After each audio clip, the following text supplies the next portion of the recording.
Hello everyone and welcome to our webinar this afternoon. This afternoon I have a panel of 3 experts to discuss the area of fashion, where fashion is sitting at the moment is an important thing for everyone, and where we will be, say, in the next year, 18 months.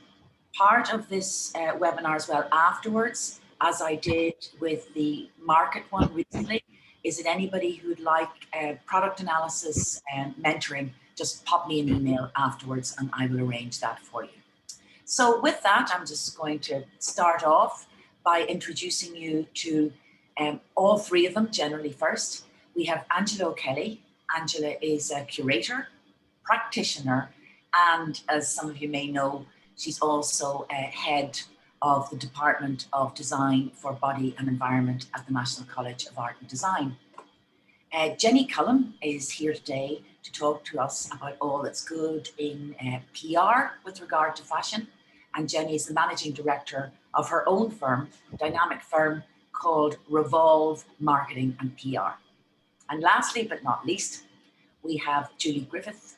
Julie studied constructed textiles initially, and she's been in business for over 25 years, and she is a knitwear and designer generally extraordinaire. So we have 3 different facets today, and you're not really here to hear me rant on. So the usual stuff, put your questions in the Q&A, and I'm going to ask Angela to share your screen, please. Thank you, Angela.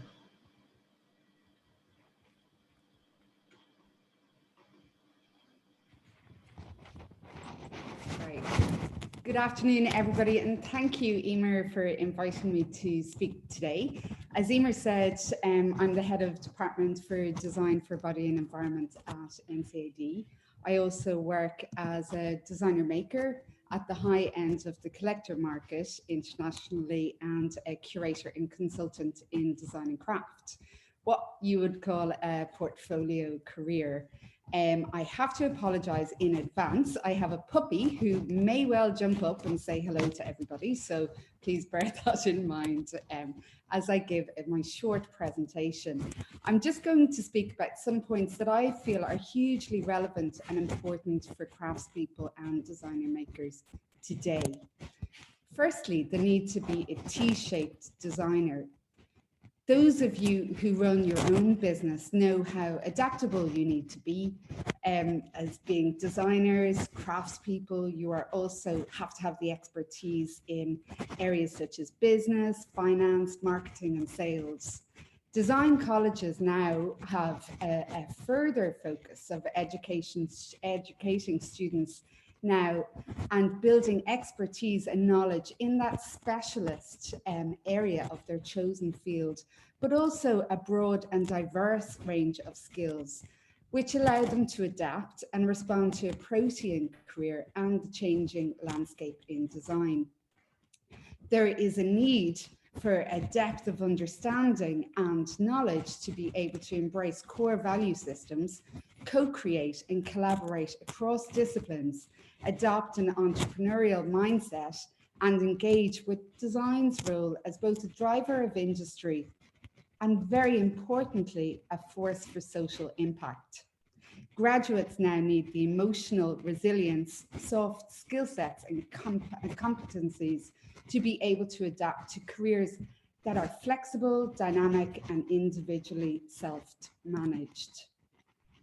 We are really privileged working in a country so rich in material culture and craft skills. Our traditions, ceremony, politics, narrative, and storytelling are in our DNA. Many makers have a deep appreciation for the vernacular and heritage and use this inspiration as source for their design work. Our traditional materials, heritage fabrics, and craft techniques are unique.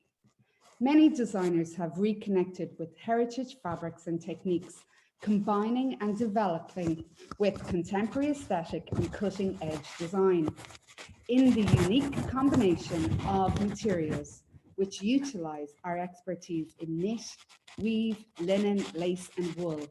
These processes are what makes Irish design so special and authentic. fine craft traditions are refreshed by contemporary design. We need to aim to make investment pieces that transcend seasons with quality fabrics. Educating customers of the importance of the handmade is vital. Conscious consumers are buying less, but buying better. As makers, we all have a responsibility to educate ourselves to more sustainable ways of working. The global economy is consuming 100 billion tons of materials a year, but just over 8% of those materials are recycled. We need to focus and reframe our perspective on the way products are designed, produced, what materials and processes we are using, how we are selling products, using them and disposing of them. Sustainability is a very current topic. It mainly focuses on sustainable materials and upcycling.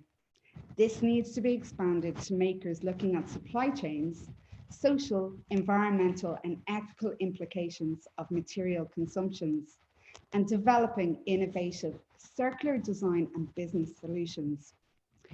Gwen Cunningham, a graduate from NCAD, recently ran a project with our students focusing on the circular economy of fashion, textiles, and jewellery.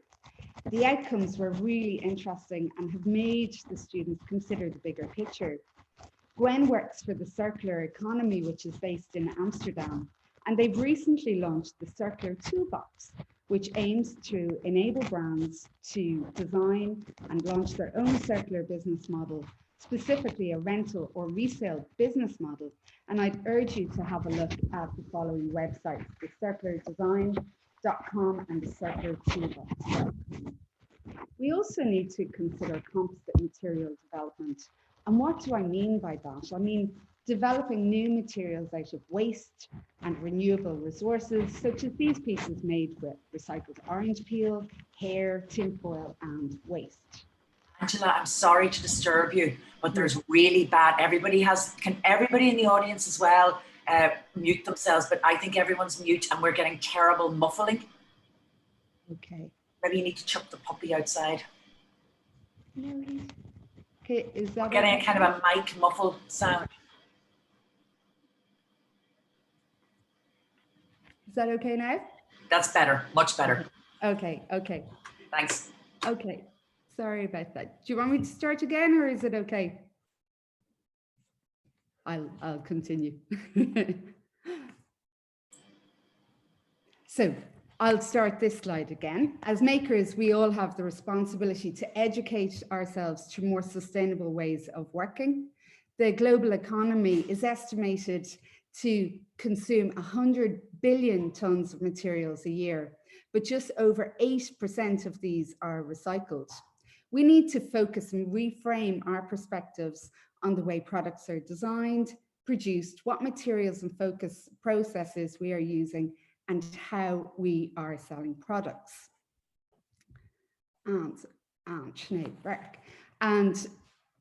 this is another project that we're running with Sinead Burke, and it's all about disability. The 2016 census tells us that 643,000 people in Ireland have a disability.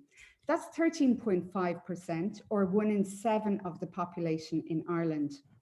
Obviously, the nature of disability varies. Who's designing for people with disability? Who are designing adaptable fashion and accessories for little people, people in wheelchairs, people with sight loss, autism, the list goes on. These people live in a world not designed for them. As mentioned earlier, design's role is a driver of industry and a force of social impact. It's important that designer makers see difference and design for difference, using user-first design methods, human-centered and accessible design. The same body of students who worked on the circular design project with Gwen Cunningham also worked on this project with Sinead. The project provided the students with a roadmap and introductory solutions to and for an industry that is grappling with social issues. Again, really interesting results.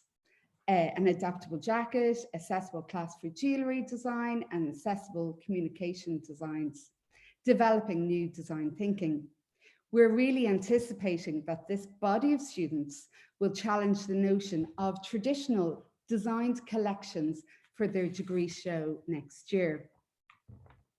And finally, my advice to young graduates starting out is to have a very clear vision, have clear values. Who are you and what do you stand for? What is your personal visual language? What are your core value systems? And what makes your designs authentic? Take risks, take lots of risks. Enjoy what you do and remain true to yourself. Think about world issues, sustainability, design for all, using our renewable resources, traditional and contemporary techniques, and carve out new understandings of designs. It's really important for you to apply for competitions, national and international competitions, not only to win, but also so that your work is seen by selection panels who are made up of experts in their fields. Future Makers, RDS, IDI, Golden Fleece, and Art Threads are some of the competitions you should be applying for. Your online presence is vital. Excellent images with a concise digital portfolio and a really easy to read statement and a good online website. Customers want to know about process, educate them through your online platform, a curated Instagram, YouTube videos showing your inspiration and process. Your brand essence needs to be really clear. And finally, enjoy what you do. As I said at the start of the presentation, we're really privileged in Ireland to be working in a culture, a really rich cultural heritage with great support systems like the Design and Crafts Council, the IDI, and your local enterprise boards. So take every opportunity you can to avail of what is appropriate for your brand and your creative career. Thank you, and I hope my doggy didn't disturb it too much. I better take that back. It may not have. It may not have been the puppy, but no, it was very, very clear. It was very clear after that. Angelo, thank you very much. Those were great hints and very motivating words. So now I'd like to move over to Julie, please. Julie, if you'd like to unmute yourself and share the screen, that'd be really good.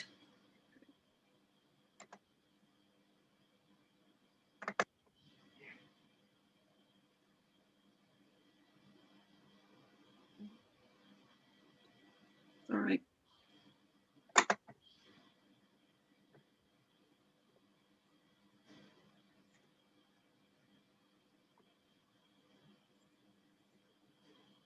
For some reason, it's not letting me in. Okay, well, just take your time. Just while Julie's doing that, I'd like to remind everybody what I said at the beginning, that if anybody would like a mentoring or product analysis session, I'm going to put my email in the chat, and we'd be more than happy to hear from you. And also, we were having a conversation yesterday at our team meeting, and if anybody has any needs, ideas, or wants during this COVID period, if we haven't thought of anything, please do drop us an email, and we'll see what we can do to either have a webinar around the subject or help people with mentoring or whatever you may require. So I think we're good to go again, and thank you, Julie.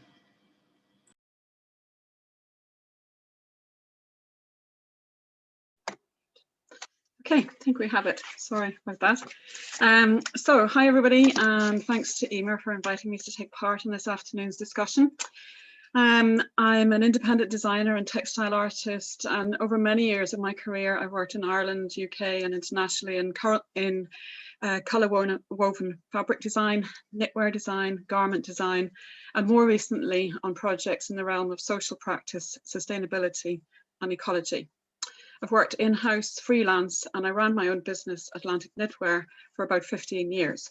Most recently, I've been working with West End Knitwear, Ireland's biggest supplier of Aran knitwear, specifically towards a collection with a more sustainable footprint. So the photo here is a recent large-scale social engagement project that I did, growing flax, and for which I am known in social engagement circles, what might be called a signature piece. It was a really beautiful project that took about 8 or 9 months and involved about 300 members of the local community, schools, businesses, and others.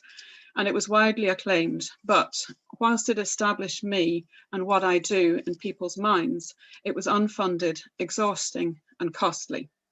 My actual income comes in quietly week by week from unseen design jobs, teaching posts, and workshops that I deliver on an ongoing basis. But projects such as this one are where I gain visibility and help to raise my cultural profile, and is where my heart sings.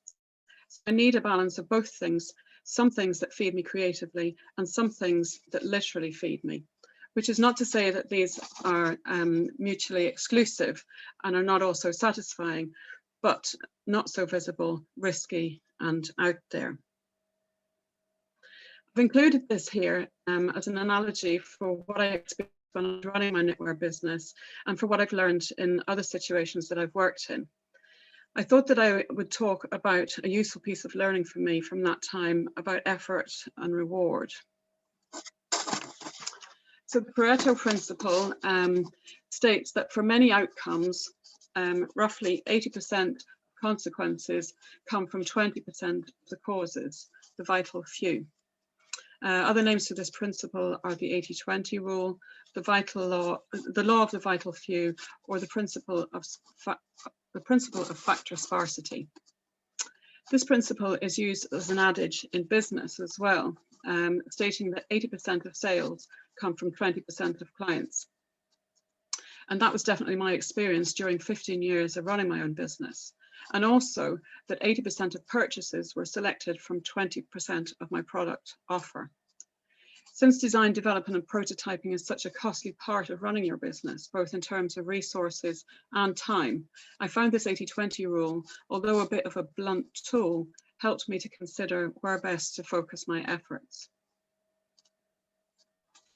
So these are two pieces from the collection way back when. The piece on the left was what kept the business ticking over for many years, while the piece on the right was what people came to see and the overall brand identity that they were buying into. The piece on the right suits a particular body shape and requires a certain confidence in dressing and putting an outfit together that not everybody possesses. It needs to be washed carefully, and the expensive yarn used is reflected in the price. The left-hand piece was my best-selling garment over many years, a solid colour, box shape, T-sleeve, V-neck sweater, somewhat disappointing after years of training and hours of practice and effort. The piece on the left is an easy throw-on piece, which works on most body shapes, wears well, washes well, and although not cheap, was a good mid-price point. Oh, sorry.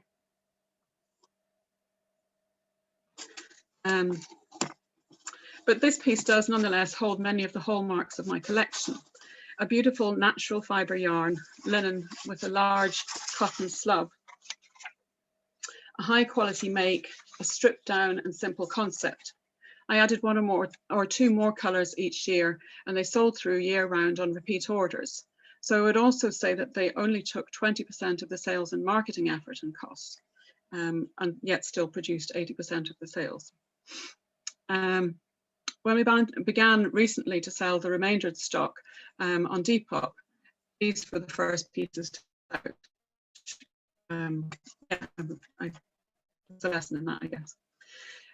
So if 20% of your customers are buying 80% of your turnover, it's really important to know who those 20% are, what they buy, where they buy it, when they buy it, how often they buy it, what they're prepared to pay for it, and what else they buy. You need to know how they wear it, when they wear it, and how often they wear it. I often found that although I mostly sold to shops, direct selling helped me to understand who my customer was and how she bought and wore my products. I would be able to spot the people who would come onto my stand and buy when I saw them walking up the aisles of the craft shows. And when I'm designing, I'm picturing these specific people and dressing them. Designers have been using this approach for years. Catwalks collections produce aspiration, but this translates into sales of perfumes, bags, accessories, as customers can't afford couture, lack the confidence to carry it, and have rare occasions to wear it. High street brands are operating on these same principles. An internet search of their websites shows that they are dividing their offer into core collections and limited editions. Fashion brand COS is a sponsor of many international design projects, and it's known for its strong aesthetic with sculptural pieces taking inspiration from art and architecture. But you will see that core concepts remains this season, where their capsule collection is absent. And if you are a customer, you will know that some of their signature pieces can be difficult to fit and hard to wear. So you will likely have satisfied yourself with something from their core collection rather than a signature piece.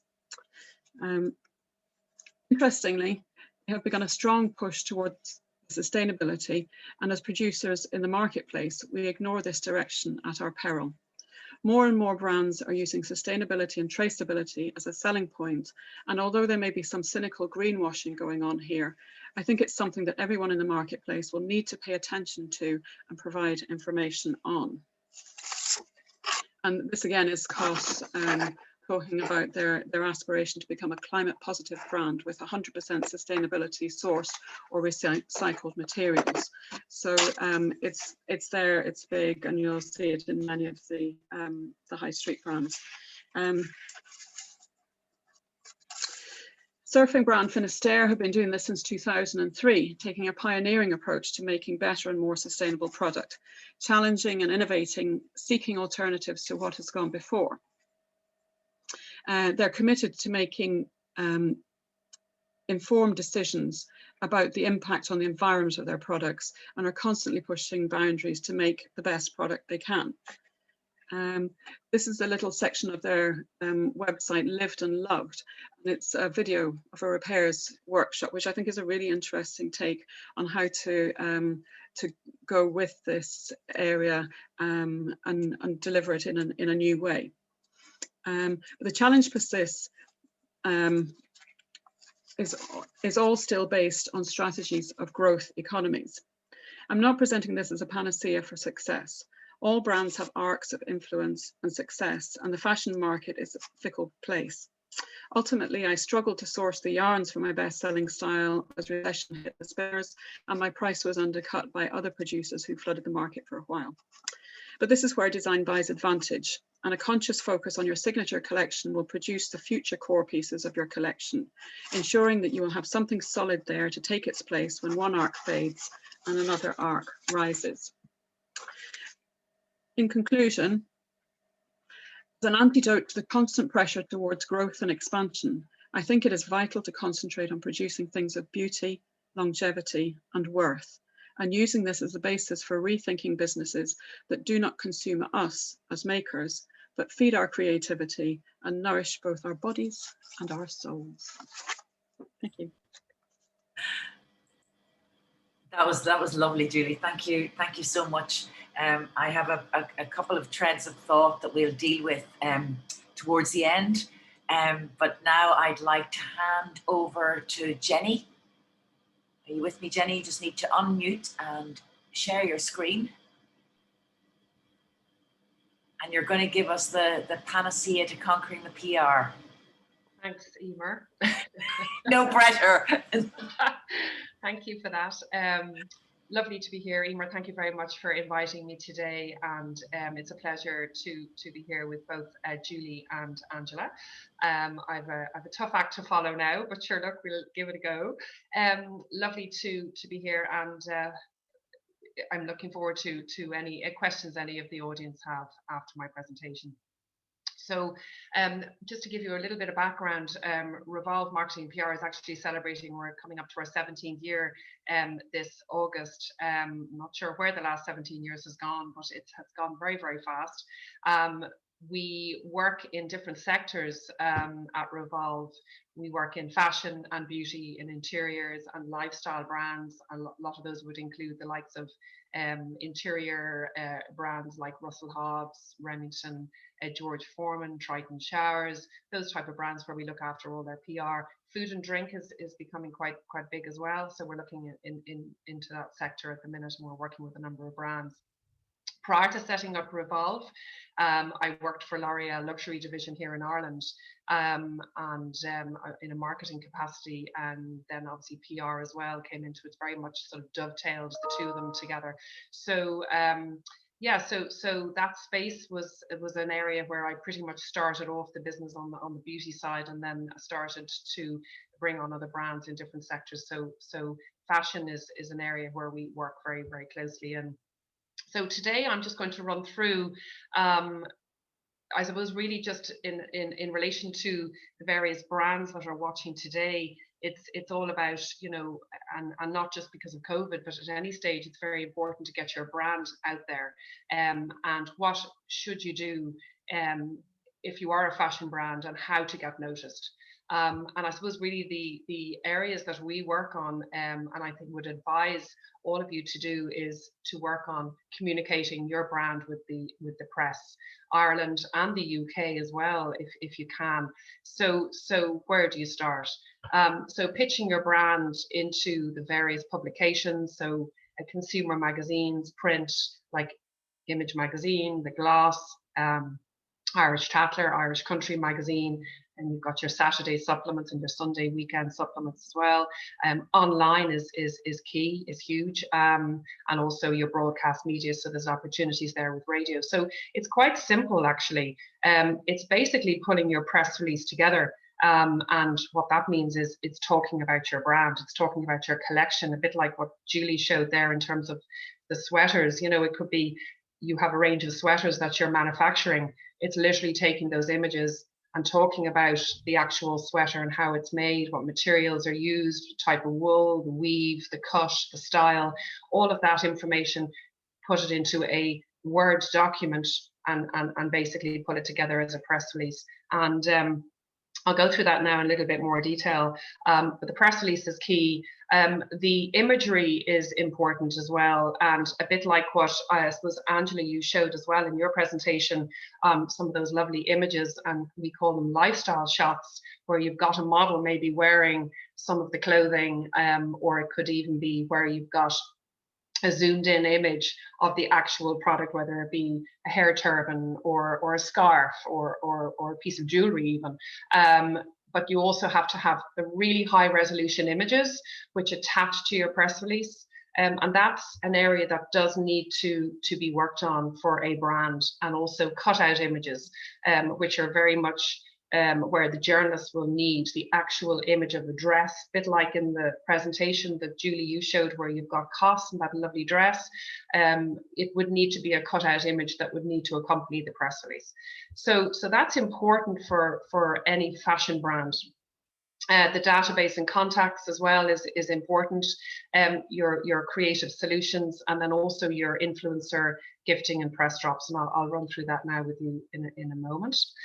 So just in relation to the press release format, as I mentioned, it's pulling together your features and benefits of the product. The story, your backstory of your brand is so important. I think Julie, you mentioned there, the repairs workshop, lived and loved.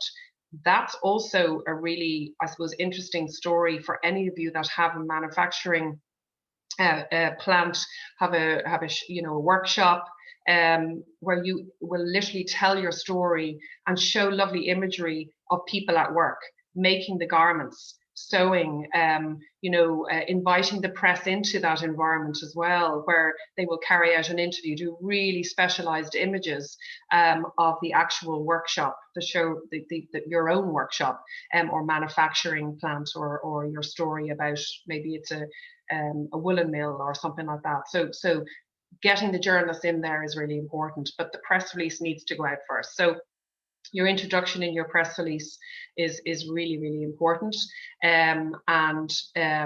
your, I suppose, why your actual product is so significant is important to put into your release. Quotes are important as well. So whether it's a new business setup, or whether it's a a new collection for the autumn winter collection, you put in a little quote about the actual collection, and finish off the press release, then keep it quite short, keep it top line, and at the very, very bottom of your press release, put in key notes about the actual collection and your contact info. And that can go out to all media contacts. And I suppose that's where the tricky piece comes in, and I'll run through that with you in a moment.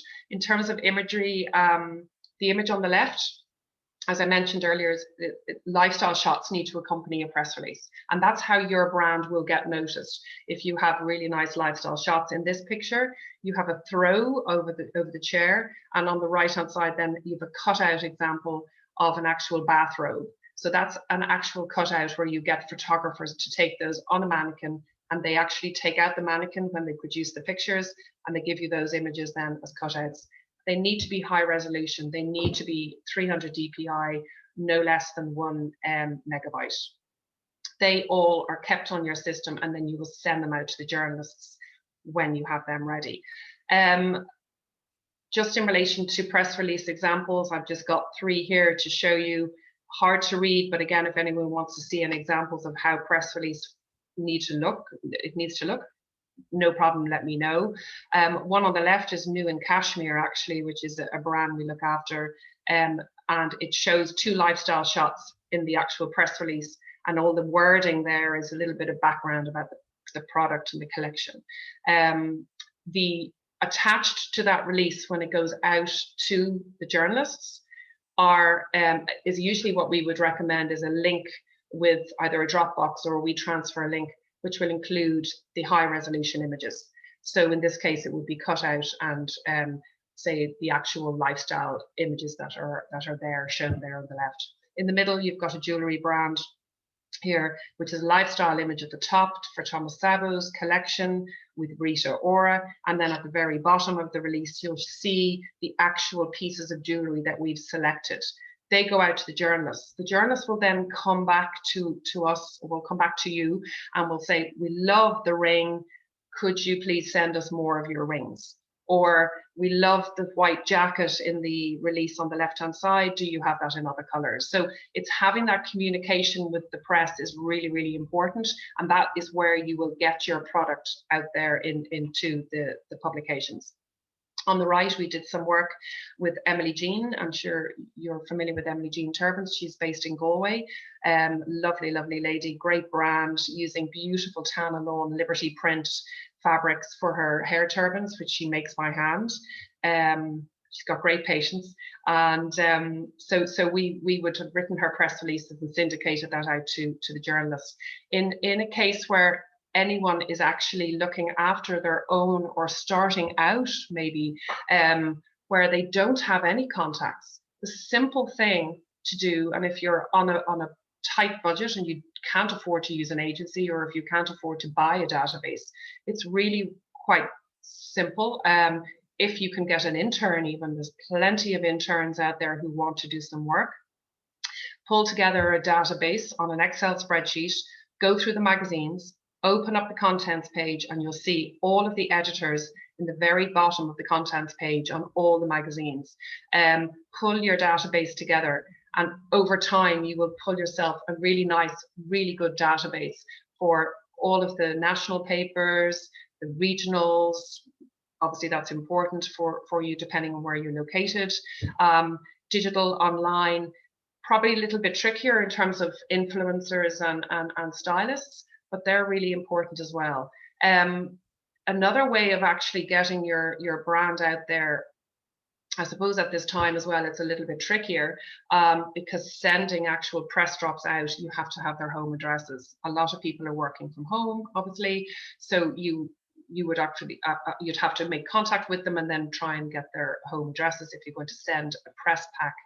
Like if you've got whether it's a new knitwear collection or it's a jewelry brand or whatever, you will pull together a really nice press pack, which would be your press release and an actual product to go to a certain number of journalists or stylists as well. That's really important, and you will get noticed if you get your brand out to stylists where that they will actually wear that piece of clothing and put it across their social platforms as well. So that's really important.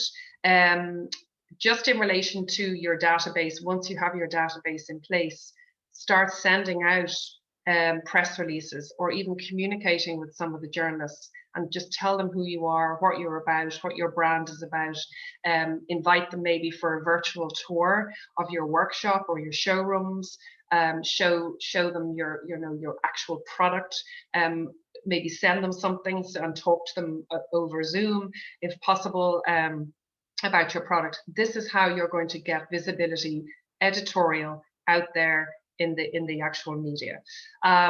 So as I said, stylist is important, but I also would like to point out as well that information on your collection, it's very important that you, and I think Angela mentioned about the websites, it's very, very important that you put all of your imagery, your video content, if you have it, up on your website, because that will help your SEO. Also your social media platforms, so Facebook, Instagram is obviously the one to use.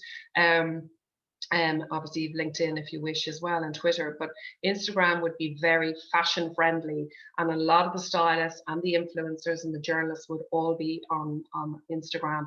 If you can get editorial coverage, for example, here you'll see some coverage that we've achieved for Emily Jean on the left-hand side, the headbands, and they were featured in the RT Guide and the Irish Daily Star Chic magazine. So that piece of editorial coverage, obviously the hair turban there for Emily Jean was amongst other hair turbans, but it's got prime positioning. Obviously it's high circulation, RT Guide, Daily Mail. That's obviously advantageous to Emily Jean in terms of her awareness for consumer awareness. It will drive people to her website. That piece of editorial as well, our recommendation is to push that across your social. Also, if you have any video content from, say, stylists wearing your clothing, push that across your social. Keep your social media up to date at all times.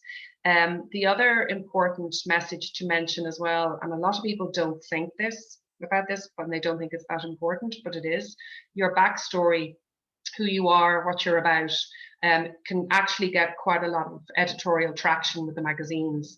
For example, here, the Gloss magazine, My Glossy Weekend, they spoke to one of our clients, New in Kashmir, Quiva, and they actually wrote it, obviously interviewed her. So there's an opportunity there for you to tell your story, maybe talk a little bit about your interests in life, maybe you're hiking, cycling, you like swimming, where you live, but also bringing in your business as well and your brand. So that's a really, really helpful piece. On the right-hand side, social and personal weddings, that was for Thomas Sabre Jewellery, editorial piece, really, really nice.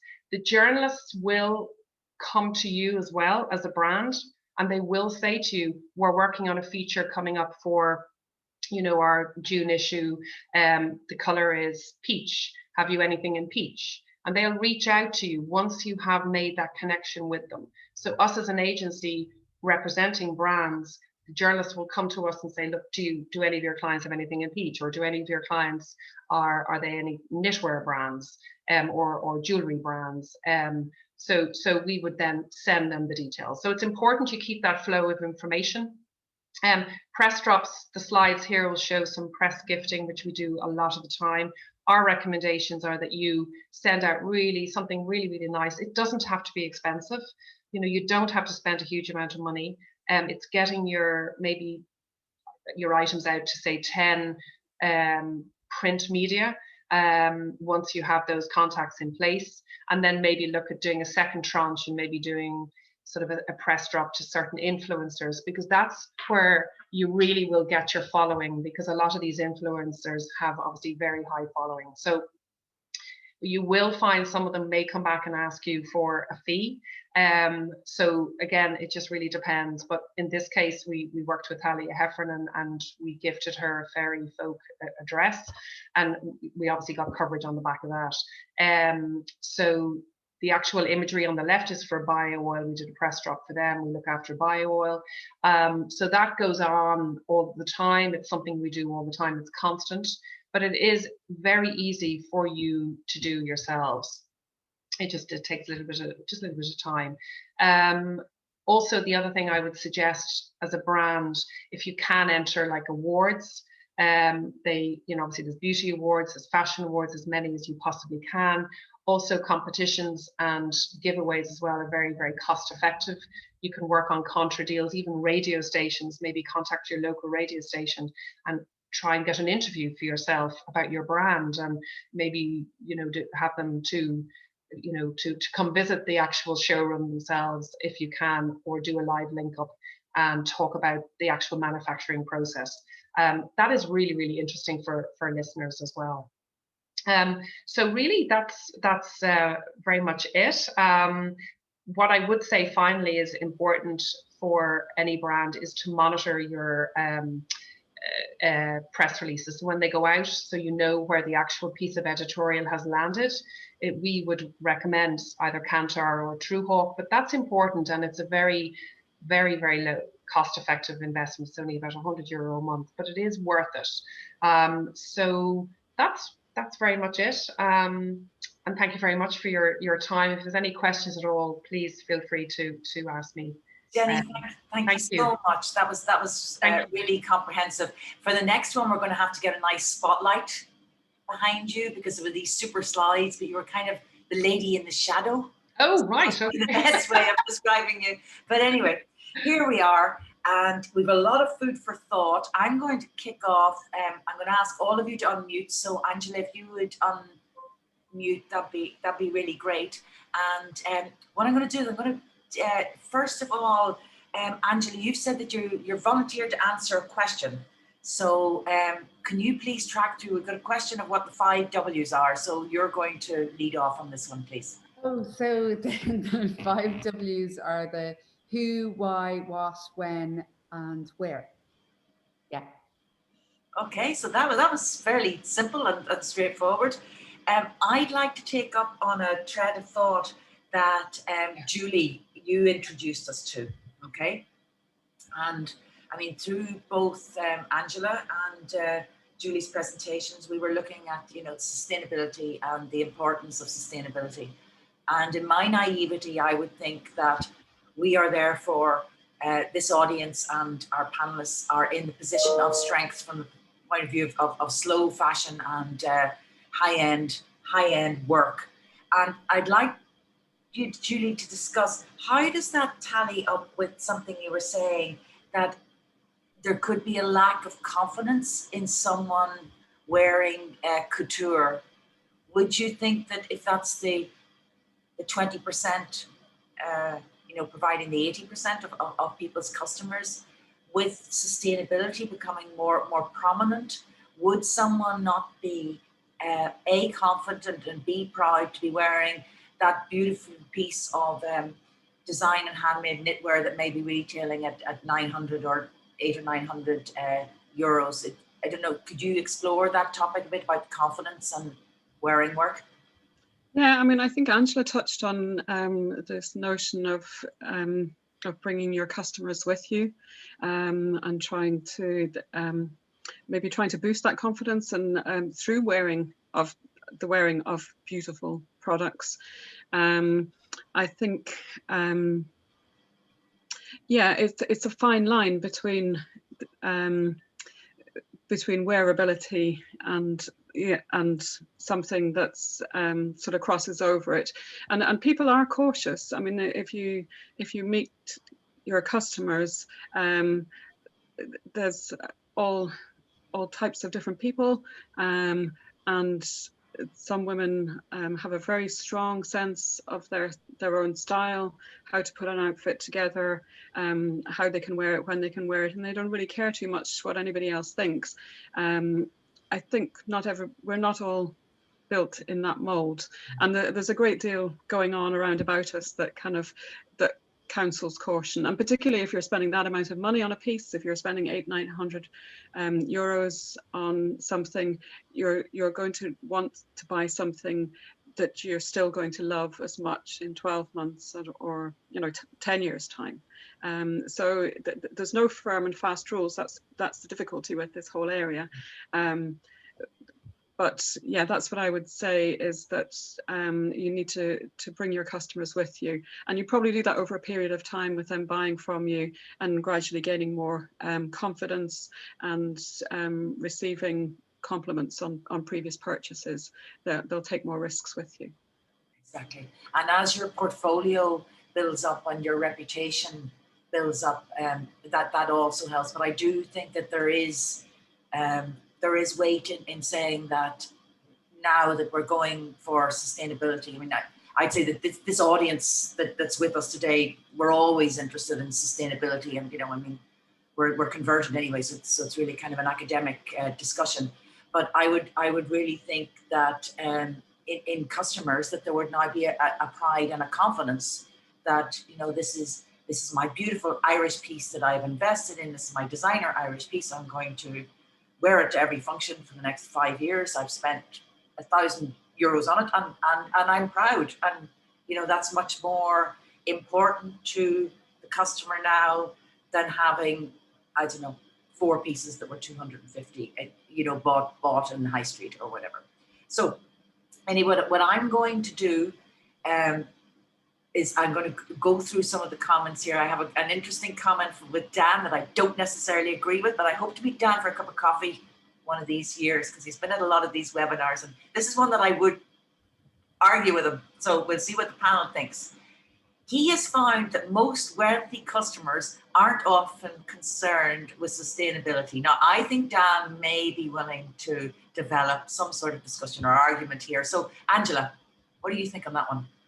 I think they are. I think they are. I think he's being a nage provocateur, to be quite honest. Okay. All about sustainability. What I think it'd be really interesting for designer makers to start thinking about, adaptable clothing, like I alluded to earlier, but also kind of a rental or a resale model. If something happened, Julie's, €800 jumper that one of these wealthy clients buys, how then does that go back to Julie and be adapted, or something else added to it, and that, so that's where I'm coming to, in the whole circular economy idea as well. So and I think wealthy customers would be very keen on themes like that as well. But so I'm sorry, Dan, I disagree with you. I think Dan might be provoking an argument. I mean, this circular economy is really important, but I'm also going to put another spanner in the works, that they may not necessarily be wealthy. They might be discerning and willing to eat and drink nothing for a period of time, because they are not extremely wealthy, but heavily invested in the wonderful design and nature of the product. I mean, their roof might be falling in, but they might have beautiful craft all around them. Not to get too personal here, but anyway, I'm going to move through another series of the questions.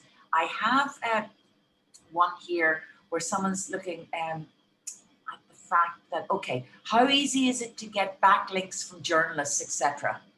Jenny, if you want to unmute yourself and answer that one for us. Sorry, how easy is it to get? Backlinks from journalists. Backlink. Yeah. I'm not really 100% sure. What they mean by backlinks. I presume they mean endorsement. Maybe the editorial piece, is it? That's featured, maybe, right. Yeah.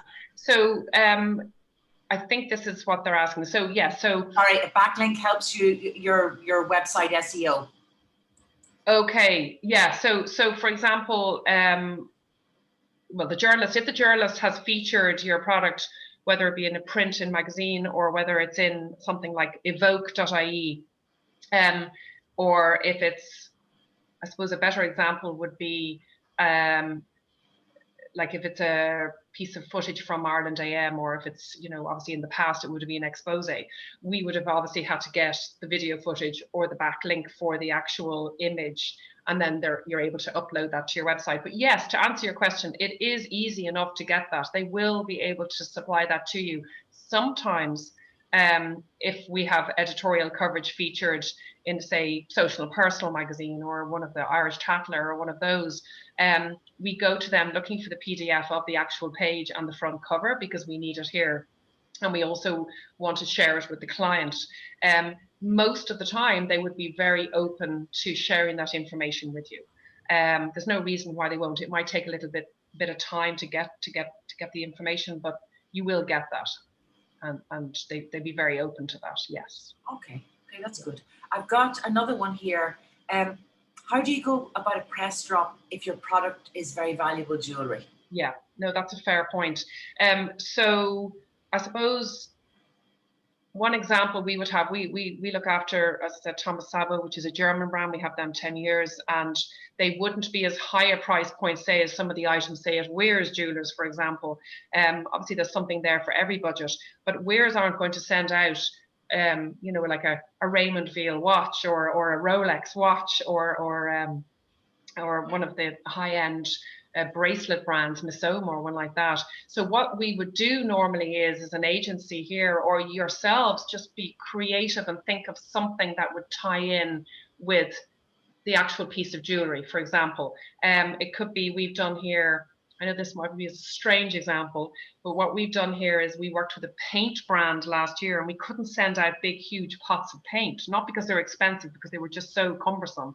So the collection was all about white.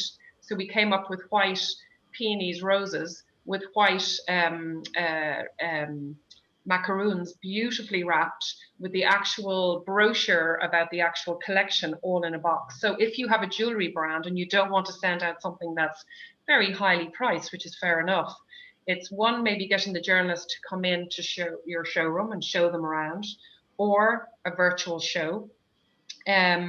Or you send out something like a lovely booklet on the collection, and maybe something that would pair in or would work well with the collection. Maybe it's a certain color, like a bunch of tulips in the actual color of the collection, or it could be Irish, beautifully handmade Irish chocolates from Lear or from Lily O'Brien's, or something that would tie in nicely with the collection. So it doesn't have to be a high price point. They don't expect that. Okay. Does that help? Yeah, that really does help. That's really good. Okay, Dan's saying to us that he remembers that my average client is over 40, most over 50, and he knows many of them personally. They care about many aspects of products before sustainability. By all means, market the sustainability, but it is seldom a deal breaker. Okay, we're going to give this about 30 more seconds of airtime, and I'd like Jenny's opinion on it. Oh my gosh. Because you're in the heart of this land. Is that because I'm over 40? No! I was talking more about the clientele representation than the age bracket. Yeah. Oh God, you put me on the spot there now, Emer. Yeah, I think he means to.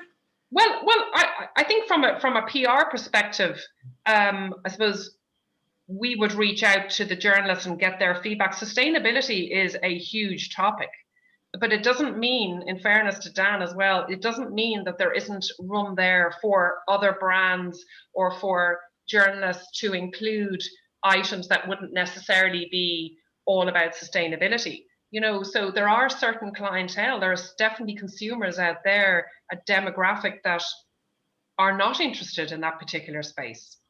So from my perspective, you'll still get, and that's where I'm putting my hat on from a PR, you'll still get your PR editorial exposure, even if it's not all about sustainability, if that makes sense. You'll still get that traction. Angela, We'll do you have any kind of concluding comments? I was going to say we'll have to get Dan to educate his clients and his customers more. Again, like Jenny, I think it's hugely important. I mean, really, as one of the panelists, Vanessa, has just said, the future proof of your brand, you need to be thinking sustainability. And really it is educating those consumers who aren't educated in it then. And that is about putting your story up online, putting your video content up, you know, talking about sustainable practice in all manners, and exposing that. Yeah. I would tend to agree with you from my experience of Gen Zs. And Gen Zs one of these days will be the wealthy of the future, and rightly so. Some of them in tech are, Gen Zs, and they're reasonably wealthy at the moment.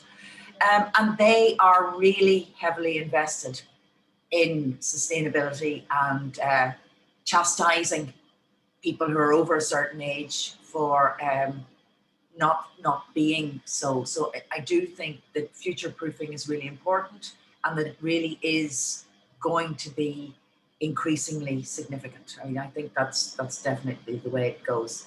Would you send a sample to a journalist or find out first if there's interest in your product, Jenny?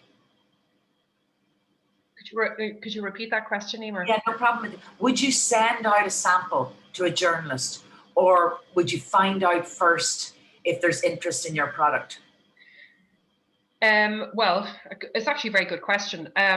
The best thing to do really is to do your research, as I said before, and if you are going to do a press drop, is to really hone down and get your list of who you want to send that item to. So, for example, if you have a range of silk scarves, or if you're Emily Jean with her hair turbans, or if you've got a knitwear collection, you will know that the likes of Barbara Power and Deirdre McQuillan and your fashion experts out there, no matter what, they will want to receive an actual press sample. So you of course you're not going to be able to send everybody, like all of the regionals. You probably just really need to do kind of a sit down and say, right, I'm going to have 10 pieces out of my collection sent to, I wouldn't even say they're the top 10, but you're just selecting 10 fashion journalists. You know that they definitely will want to receive something if they're the 10 key sort of, journalists, whether you're targeting, as I said, Deirdre McQuillan, Barbara Power, Irish Tatler, Irish Country Magazine, Image Magazine, and even some of the stylists, but they will absolutely want to receive it. The other thing to mention as well, and it's a good question because there's an opportunity there for shoots. So for example, if the magazine is arranging a front cover shoot and there's 5 pages of, say, they're going to do a shoot in British Bay, and it's, the model is selected and she's in the sand dunes and there's beautiful images of lovely sweaters and scarves, and they may want to use that item that you have sent them. So it's really advantageous that you do send those key journalists a sample of your product, but just keep the flow of information. Pick up the phone and ring them. They don't mind that, or email them once you get their email address. And once you build up that relationship with them, you are absolutely flying, and it really does help you and your business. Okay, what is the balance? Just teasing this out. We had a webinar a number of months ago, and I had a social media and marketing expert in, and she said that that when we're making initial cold contacts, that it takes sometimes 13 or 14 attempts to get engagement. And what is the balance between trying to get engagement, stalking, and just barking up the wrong tree? I mean, when do you actually know that you're getting on their nerves, or back off? Yeah. 13 or 14 times seems very, very high. I mean, I suppose, again, I don't know who those people are, but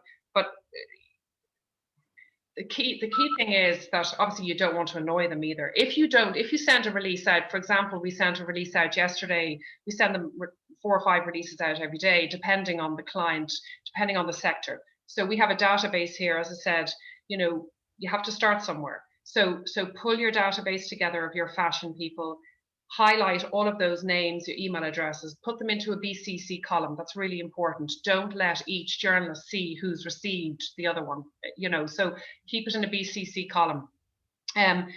You're not bombarding them. You're actually giving them information so that they can actually start writing their next feature.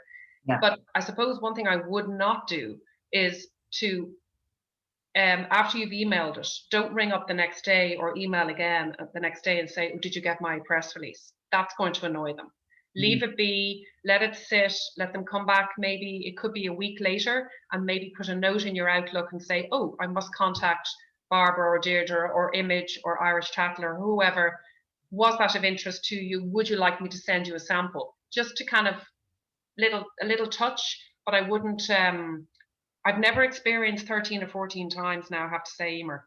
Yeah, I think what she meant, to be fair to the lady, Yeah. she meant kind of an approach strategy, that there might be, say, 3 on LinkedIn, that you might have to do 3 or 4 emails, including a press release, that it can take, you know, multiple platforms and multiple attempts to actually get traction. Yeah. And I think what she was trying to emphasize, rather than God, it should take 13 or 14 times, was that don't give up at the 3rd time. You know, that maybe if you've sent 2 emails 6 weeks apart and then you have made 1 telephone call, that, you know, don't accept that as rejection, that your work may be suited to something that's coming down the line in 7 or 10 weeks. Sure.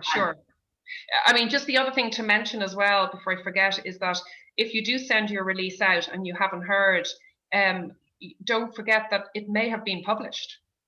So if you're not using, say, a media monitoring company, for example, we use a media monitoring company because I can't physically, our team, we can't go through every single publication. It could appear in the Cork Independent or the Tuam Herald or the Wexford Leader, or again, you know, online as well. So it is absolutely worth its weight in gold to hire a media monitoring company once you have your database in place, and once you've sent all your press releases out, once you've sent your press drops out, so that you can actually get on with your day job, and then you know that your clippings are coming in by a media monitoring company, which is very inexpensive.